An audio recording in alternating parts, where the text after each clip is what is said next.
എല്ലാവർക്കും പുതിയൊരു റെസിപ്പി വീഡിയോയിലേക്ക് സ്വാഗതം. ഇന്ന് ചെയ്യാൻ പോകുന്നത് നല്ല കിടിലൻ പായസമാണ്. ക്യാരറ്റും മക്രോണി അല്ലെങ്കിൽ പാസ്ത വെച്ചിട്ടുള്ള നല്ലൊരു പാൽ പായസമാണ് ചെയ്യുന്നത്. നമുക്കിത് എങ്ങനെയാണ് ചെയ്യുന്നത് നോക്കാം. അതിനു വേണ്ടി ഞാനിവിടെ പാസ്തയാണ് എടുത്തിട്ടുള്ളത്. നമുക്ക് മക്രോണി ഉപയോഗിക്കാം, ഏത് വേണമെങ്കിലും ആവാം, ഷേപ്പ് ചെയ്താലും കുഴപ്പമില്ല. അപ്പോൾ ഞാനിതേപോലത്തെ ഒരു പാസ്തയാണ് എടുത്തിട്ടുള്ളത്. ഇത് 3 കപ്പ് ഉണ്ടായിരിക്കും. നമുക്കിത് വേവിക്കാനുള്ളതാണ്. ഒരു ക്യാരറ്റ് ഉണ്ട്. ക്യാരറ്റ് അത്യാവശ്യം വലുപ്പമുള്ളതാണ്, ഒന്നെടുത്താൽ മതി. പിന്നെ സാബൂനരിയാണിത്, ഇതൊരു 1/2 കപ്പോളം വരും. ആദ്യം തന്നെ നമുക്ക് പാസ്ത വേവിച്ചെടുക്കാം. അതിനുവേണ്ടി ഞാൻ പാത്രത്തിൽ വെള്ളം ചൂടാക്കിയിട്ടുണ്ട്. അതിലേക്ക് പാസ്ത ഇട്ട് കൊടുക്കാം. ഇനി ഇതൊന്ന് ഇളക്കിയതിന് ശേഷം നമുക്ക് ഇതിനകത്തേക്ക് ഓയിൽ അല്ലെങ്കിൽ നെയ്യ് ഏതെങ്കിലും ഒന്ന് ചേർത്ത് കൊടുക്കണം.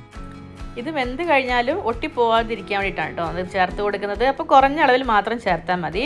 ഇനി നന്നായിട്ടൊന്ന് വേവിച്ചെടുക്കാം. ഇനി ഇതൊരു പകുതി വേവാകുമ്പോൾ നമ്മൾ ഇതിനകത്തേക്ക് ഉപ്പ് ചേർത്ത് കൊടുക്കണേ. വളരെ കുറഞ്ഞ അളവിൽ ഉപ്പ് ചേർത്താൽ മതി. ഞാൻ 1 ടീസ്പൂൺ ഉപ്പാണ് ചേർക്കുന്നത്. ഉപ്പ് ഒരുപാട് കൂടി പോകണ്ട. അതുകൂടെ ചേർത്ത് നന്നായിട്ടൊന്ന് കുക്ക് ചെയ്തെടുക്കുക. അപ്പോൾ ഇതിൻ്റെ ഒരു വെന്ത പാകം എന്ന് പറയുന്നത് നമ്മൾ ഒന്നോ രണ്ടോ എടുത്ത് നോക്കി കൈകൊണ്ടോ അല്ലെങ്കിൽ ഒരു സ്പൂൺ വെച്ചോ ഒന്ന് പൊട്ടിച്ച് നോക്കുമ്പോൾ പെട്ടെന്ന് തന്നെ കട്ടായി കിട്ടണം കേട്ടോ. അങ്ങനെ ഒരുപാട് ഹാർഡാവരുത്. അപ്പോൾ പെട്ടെന്ന് തന്നെ മുറിയണം. അതേപോലെ പ്രസ് ചെയ്യും. അപ്പോൾ ഇതിന് ഞാൻ അരിപ്പയിലൂടെ ഊറ്റിയിട്ട് മാറ്റി വെക്കുകയാണ്. തണുത്തതിന് ശേഷം നമുക്ക് ചെറിയ കഷ്ണങ്ങളാക്കിയിട്ട് കട്ട് ചെയ്യണം. അപ്പോൾ ഇതേപോലെ ഒരു അരിപ്പയിലൂടെ ഇട്ടിട്ട് വെള്ളം ഫുള്ള് വാർന്നതിന് ശേഷം ഒന്ന് തണുത്തിട്ട് കട്ട് ചെയ്ത് മാറ്റി വെക്കണേ. ഇനി ഞാനിവിടെ ഉരുളിയിലാണ് ഇട്ടുണ്ടാക്കുന്നത് പായസം. അപ്പോൾ അതിലേക്ക് 1 ടേബിൾ സ്പൂൺ നെയ്യ് ഒഴിച്ച് കൊടുക്കുന്നുണ്ട്. അപ്പോൾ ചൂടുകട്ടിയുള്ള ഏത് പാത്രമായാലും മതിയേ. ആദ്യം തന്നെ ചേർക്കുന്നത് ചീകി വെച്ചിരിക്കുന്ന ഈ ഒരു ക്യാരറ്റാണ്. 1.5 കപ്പ് ഉണ്ട്. അപ്പോൾ ഒരുപാട് കൂടാനും പാടില്ല, കുറയാനും പാടില്ല. നമ്മുടെ പാസ്തയുടെ പകുതി അളവിലാണ് എപ്പോഴും ക്യാരറ്റ് എടുക്കേണ്ടത്. അപ്പോൾ അത് നന്നായിട്ടൊന്ന് വഴറ്റിയെടുക്കുക. ആദ്യം തന്നെ നന്നായിട്ടൊന്ന് ചൂടായി വരട്ടെ. അപ്പോൾ നന്നായിട്ടൊന്ന് വാടിക്കഴിഞ്ഞാൽ ഇതിലേക്ക് പഞ്ചസാര 1 ടേബിൾ സ്പൂൺ ചേർത്ത് കൊടുക്കണം. അപ്പോൾ ആ പഞ്ചസാരയും ഈ ക്യാരറ്റും കൂടെ നന്നായിട്ടൊന്ന് വഴറ്റി ആ ഒരു വരണ്ട പാകത്തിന് കിട്ടണം. നമുക്ക് വരട്ടിയെടുത്ത പാകം ഉണ്ടല്ലോ, ആ ഒരു പാകം. അപ്പോഴാണ് നമ്മുടെ പായസത്തിനും ടേസ്റ്റ് ഉണ്ടാവുക. അപ്പോൾ അതേ ഇതുപോലെ ആയി വരും. ലാസ്റ്റ് നമുക്ക് എണ്ണ തെളിയുന്ന ഒരു പാകം വരും. ഇത് കണ്ടില്ല, ഇതേപോലെ ആ ഒരു നെയ്യ് നന്നായിട്ട് വരുന്നുണ്ട്. അപ്പോൾ ഈ ഒരു പാകത്തിനാണ് നമ്മൾ നിർത്തേണ്ടത്. അപ്പോൾ ഇതിൽ ഞാൻ കുറച്ച് ക്യാരറ്റ് മാറ്റി വെക്കുന്നുണ്ട്. നമുക്ക് ലാസ്റ്റ് ഒരു കുറച്ച് ഡെക്കറേഷന് വേണ്ടിയിട്ടാണ്. പിന്നെ ബാക്കി ആ ഒരു ക്യാരറ്റിലാണ് നമ്മൾ പാൽ ഒഴിച്ച് കൊടുക്കുന്നത്.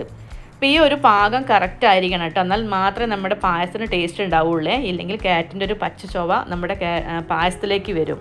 അത് പ്രത്യേകം ശ്രദ്ധിക്കണേ. ഇനി ഇതിലേക്ക് 2 ലിറ്റർ പാലാണ് കേട്ടോ എടുക്കുന്നത്. നല്ല ഫുൾ ഫാറ്റ് മിൽക്ക് തന്നെ എടുക്കണേ. കൂടെ തന്നെ ഒരു 500 ml വെള്ളം കൂടെ ചേർത്ത് കൊടുക്കുന്നുണ്ട്. നമുക്കിത് അത്യാവശ്യം ഒന്ന് വറ്റിച്ചെടുക്കണമല്ലോ. അപ്പോൾ എന്തായാലും കുറച്ചുകൂടെ ഞാൻ വെള്ളം ചേർത്ത് കൊടുക്കുന്നുണ്ട്, ഒരു 1/2 ലിറ്റർ. ഇനി ഈ പാല് നന്നായിട്ടൊന്ന് തിളച്ച് വരണം. അതുവരെ നമുക്കിങ്ങനെ ഇളക്കി ഈ ഒരു പാല് തിളപ്പിച്ചെടുക്കാം. അതിനുശേഷം അതിലേക്ക് ഇത് കട്ട് ചെയ്ത് വെച്ചിരിക്കുന്ന പാസ്ത ഉണ്ടല്ലോ, അതാണ് ഇട്ട് കൊടുക്കുന്നത്. അപ്പോൾ കട്ട് ചെയ്യാതെ ഇടാൻ പറ്റും കേട്ടോ. പക്ഷെ അത് ഒരു ഭംഗി കുറച്ച് കുറവായിരിക്കും അങ്ങനെ ആവുമ്പം. അതിന് വേണ്ടിയാണ് ചെറിയ പീസാക്കിയിട്ട് കട്ട് ചെയ്തെടുക്കുന്നത്. ഇനി അതും കൂടെ ചേർത്തിട്ട് നന്നായിട്ടൊന്ന് ഇളക്കി കൊടുക്കുക. അതിനുശേഷം അതിലേക്ക് പാകത്തിനുള്ള പഞ്ചസാരയും കൂടെ ചേർത്ത് കൊടുക്കണം. അപ്പോൾ പഞ്ചസാരയുടെ അളവൊക്കെ ഓരോരുത്തരുടെ ഇഷ്ടം പോലെയാണ് കേട്ടോ. മധുരം എത്രത്തോളം വേണോ ഓരോരുത്തർക്കും അതനുസരിച്ചാണ് നമ്മൾ പഞ്ചസാര ഇട്ട് കൊടുക്കുന്നത്. അപ്പോൾ അതേ നന്നായിട്ട് കുറച്ച് നേരം ഈ പാസ്ത ഇട്ടിട്ട് ഇതേപോലെ ഇളക്കി ഒന്ന് ചൂടാക്കി എടുക്കുക. ഞാനിവിടെ ഒരു 2.5 കപ്പോളം പഞ്ചസാര ഇട്ട് കൊടുക്കുന്നുണ്ട് കേട്ടോ. കപ്പ് അളവൊക്കെ നോക്കുകയാണെങ്കിൽ അതുകൂടെ ചേർത്ത് ഇനി പാലും ഈ പഞ്ചസാരയും കൂടെ ചേർന്ന് വരണം ഈ ഒരു പാസ്തയിലേക്ക്. അതിലേക്ക് നന്നായിട്ട് പിടിച്ച് വരണം ആ ഒരു ടേസ്റ്റൊക്കെ. ഇനി നമ്മൾ കൈ എടുക്കാതെ കുറച്ച് നേരം ഒരു 10 മിനിറ്റോളം ഇതേപോലെ തന്നെ ഇളക്കി ഇത് യോജിപ്പിച്ചെടുക്കണം. അപ്പോൾ അത്യാവശ്യം പാലൊക്കെ ഒന്ന് വറ്റി വരും. അപ്പോൾ അതേ ഒരു പാകത്തിന് എത്തുമ്പോൾ നമ്മളിതിനകത്തേക്ക് വേവിച്ചിരിക്കുന്ന സാബൂനരി ഉണ്ടല്ലോ, അത് ചേർത്ത് കൊടുക്കുകയാണേ. സാബു റൈസ് ഞാൻ ഇപ്പോൾ പാസ്ത വേവിച്ച പോലെ തന്നെയാണ് ഈ സാബൂനരിയും വേവിച്ചിട്ടുള്ളത്. കുറച്ച് വെള്ളത്തിലേക്ക് സാബൂനരി ഇട്ട് നേരെ വേവിച്ചിട്ട് ഊറ്റിയതാണ്. കുറച്ച് വെള്ളം അധികം ഉണ്ടായിരുന്നു, അപ്പോൾ ഞാൻ ഊറ്റിയെടുത്തു. അപ്പോൾ അത് ഞാൻ ഫുള്ളായിട്ട് ചേർത്ത് കൊടുക്കുന്നുണ്ട്. നമ്മളൊരു 1/2 കപ്പ് സാബൂനരി എടുത്തിട്ടുണ്ടായിരുന്നു. അപ്പോൾ അതും പിന്നെ വീഡിയോ കാണേണ്ട ആവശ്യമില്ലല്ലോ, നമ്മൾ പാസ്ത വേവിക്കുന്നത് അതേപോലെ തന്നെയാണ്. അപ്പോൾ അതുകൊണ്ട് ഞാൻ കാണിച്ചിട്ടില്ല എന്നേ ഉള്ളൂ. അപ്പോൾ അതുകൂടെ ചേർത്ത് കൊടുത്ത് ഇനി നമ്മൾ നന്നായിട്ടൊന്ന് തിളപ്പിച്ചെടുക്കണം. അപ്പോൾ ഇത് അത്യാവശ്യം ഒന്ന് വറ്റിന് ശേഷം മാത്രം ഇട്ട് കൊടുത്താൽ മതി കേട്ടോ ഈ സാബൂനരി. ഇല്ലെങ്കിൽ പെട്ടെന്ന് തന്നെ കുറുകിപ്പോവും നമ്മുടെ പായസം. അപ്പം ആ ഒരു ലാസ്റ്റ് സ്റ്റേജിലെത്തുമ്പോഴാണ് അത് ചെയ്യേണ്ടത്. അപ്പോൾ അതേ ഒന്നും കൂടെ നന്നായിട്ട് കുറുകിയിട്ടുണ്ട്. നമ്മുടെ പാത്രത്തിൻ്റെ അരിൽ കൂടെയൊക്കെ കണ്ടോ അങ്ങനെ പറ്റി പിടിച്ചിരിക്കുന്ന ക്രീം പോലെയുള്ള സംഭവം. അത് നന്നായിട്ട് നമ്മൾ ഇതേപോലെ ഈ തവി വെച്ചിട്ട് വടിച്ചെടുത്ത് പായസത്തിലേക്ക് ചേർത്ത് കൊടുക്കും.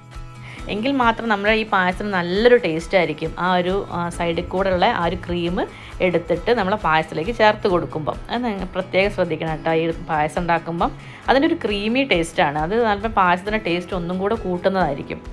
അപ്പോൾ അതേ നമ്മൾ ഇട്ടിട്ടുള്ള ക്യാരറ്റും അതുപോലെ തന്നെ ഈ പാസ്തയൊക്കെ മുകളിലേക്ക് വന്ന് തുടങ്ങുന്നുണ്ട്. ഇനി ഇതിലേക്ക് ചേർത്ത് കൊടുക്കുന്നത് ഒരു 2 നുള്ളു ഉപ്പാണ്. അത് ബാലൻസ് ചെയ്യാൻ വേണ്ടിയിട്ട്. അപ്പോൾ അത് അവസാന സ്റ്റേജിൽ ഇട്ട് കൊടുത്താൽ മതി. ഏതാണ്ട് നിർത്താൻ പോവുകയാണ്. ഞാനിത് പായസം ആയിട്ടുണ്ട്. ഞാൻ പറഞ്ഞില്ല നേരത്തെ ക്യാരറ്റും ആ ഒരു പാസ്തയും വെന്ത് ആ ഒരു പാലിൻ്റെ ഈ ഒരു മുകളിലേക്ക് വന്ന് നിൽക്കുന്നുണ്ട്. അപ്പോൾ ഈ ഒരു പാകത്തിന് നമുക്ക് ഇത് നിർത്താം. ഇനി തണുത്തിട്ടുണ്ടെങ്കിൽ ഒന്നുകൂടി ഒന്ന് കട്ടിയാവും. അപ്പോൾ ഈ ഒരു ഇതിൽ തീ ഓഫ് ചെയ്യാണ്.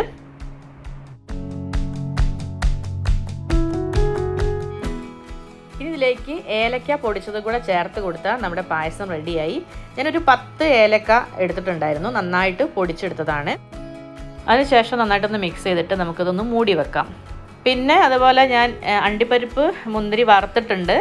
അത് വളരെ കുറഞ്ഞ നെയ്യിലാണ് വറുത്തിട്ടുള്ളത്. നമ്മൾ ഓൾറെഡി ഈ ക്യാരറ്റൊക്കെ വഴറ്റുമ്പം നെയ്യൊക്കെ ചേർത്തിട്ടുള്ളതാണ്. അപ്പോൾ ഓവർ ആവണ്ട വെച്ചിട്ട് കുറഞ്ഞ നെയ്യിലാണ് അണ്ടിപ്പരിപ്പ് മുന്തിരിയും വറുത്തിട്ടിട്ടുള്ളത്. അതുകൂടെ മിക്സ് ചെയ്തിട്ട് നന്നായിട്ട് ഒന്ന് മൂടി വെക്കുക കേട്ടോ പാത്രം. അപ്പോൾ ഇത്രയേ ഉള്ളൂ, നമ്മുടെ പായസം ഇവിടെ റെഡി ആയിട്ടുണ്ട്. നല്ല ടേസ്റ്റാണ് കേട്ടോ കഴിക്കാൻ. അടപ്പായസത്തിനേക്കാൾ കുറച്ചുകൂടെ ടേസ്റ്റ് കൂടുതലാണെന്ന് തോന്നുന്നു നമുക്കിത് കഴിക്കുമ്പം. വേറെ നമ്മൾ കണ്ടൻസ്ഡ് മിൽക്കോ കാര്യങ്ങളോ ഒന്നും ചേർക്കുന്നില്ല ടേസ്റ്റ് കൂട്ടാൻ വേണ്ടിയിട്ട്. അപ്പോൾ അതേ ഇവിടെ പായസം നമ്മൾ കുടിക്കാൻ പാകത്തിന് റെഡി ആയിട്ടുണ്ട്. കുറച്ച് കാര്യങ്ങളൊക്കെ ശ്രദ്ധിച്ചാൽ മതി, നല്ല ടേസ്റ്റായിട്ട് നമുക്ക് പായസം ഉണ്ടാക്കിയെടുക്കാൻ പറ്റും. ഒന്ന് നമ്മൾ ക്യാരറ്റ് വരട്ടിയെടുത്ത പാകം, പിന്നെ രണ്ടാമത്തത് നമ്മുടെ പാത്രത്തിന് ചുറ്റും ഒട്ടിപ്പിടിച്ചിരിക്കുന്ന ആ ഒരു ക്രീം ഉണ്ടല്ലോ, അത് നന്നായി തവി വെച്ചിട്ട് വടിച്ചെടുത്ത് പായസത്തിലേക്ക് മിക്സ് ചെയ്യുന്നതും. അത് രണ്ടും ടേസ്റ്റ് കൂട്ടുന്നതാണ്. നമ്മൾ മാറ്റി വെച്ചിരിക്കുന്ന ആ ഒരു ക്യാരറ്റ് ഞാൻ സെർവ് ചെയ്യാൻ നേരം അതേപോലെ ഇട്ട് കൊടുക്കുകയാണ്. അപ്പോൾ ഇത്രയേ ഉള്ളൂ, നമ്മുടെ കിടിലൻ പായസം റെഡി ആയിട്ടുണ്ട്. കഴിച്ച് നോക്കണം കേട്ടോ, ഒരു തവണയെങ്കിലും നിങ്ങൾ ഉണ്ടാക്കി നോക്കണം. അതിൻ്റെ രുചി കഴിച്ചിട്ട് തന്നെ മനസ്സിലാവുള്ളൂ. അതിന് അത്രയ്ക്ക് ടേസ്റ്റാണ്. നമ്മുടെ പലയുടെ പായസത്തിനേക്കാളും കൂടുതൽ ടേസ്റ്റ് എന്ന് പറയാം. അപ്പോൾ ഈ റെസിപ്പി നിങ്ങൾക്ക് ഇഷ്ടപ്പെട്ടുണ്ടെങ്കിൽ ലൈക്ക് ചെയ്യാനും ഷെയർ ചെയ്യാനും ചാനൽ സബ്സ്ക്രൈബ് ചെയ്യാനും മറക്കല്ലേ. പുതിയൊരു റെസിപ്പിയായിട്ട് കാണുന്നത് വരെ എല്ലാവർക്കും നന്ദി.